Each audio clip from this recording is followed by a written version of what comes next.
Most businesses don't get hacked because they ignore cybersecurity. They get hacked because they think they're covered when in actual fact they're not.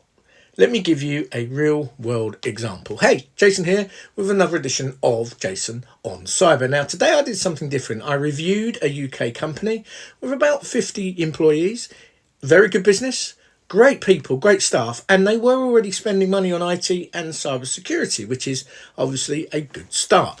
When I asked them how confident they were, the answer from them was, we're pretty confident. I mean, they had Microsoft 365, they had antivirus in place, they had backups, they even had multi-factor authentication. On the surface, everything looked fine and tickety-boo. But then I reviewed the environment a little better. First issue I found, former employees still had access permissions linked to business systems. The accounts themselves had been disabled, but the permissions hadn't been fully cleaned up. Not an immediate disaster, but certainly not what they thought they had in place. Second issue, backups are running. But nobody could tell us the last time any full recovery had been tested. The backup is only useful if it can actually be restored when you need it. How would you know if you haven't tested it?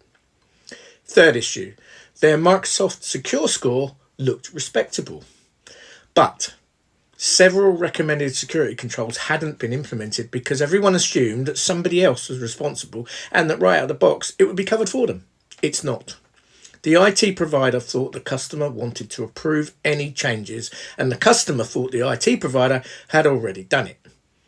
Nobody was wrong, but nobody was right either. And that's the lesson. The biggest cyber risk we find isn't usually technology, it's assumptions, assuming backups work, assuming accounts are secure and locked up the right way, assuming someone else has checked it, assuming someone else owns the risk. It's not right, is it? What good sometimes looks like is really simple. Let's do this. Regular reviews, test your backups, clear ownership, who is responsible for what? And somebody asking awkward questions before an attacker does. If you've never had your cyber setup independently reviewed, you might be surprised at what turns up. People protected, full stop. So stay safe, stay secure. Until next time.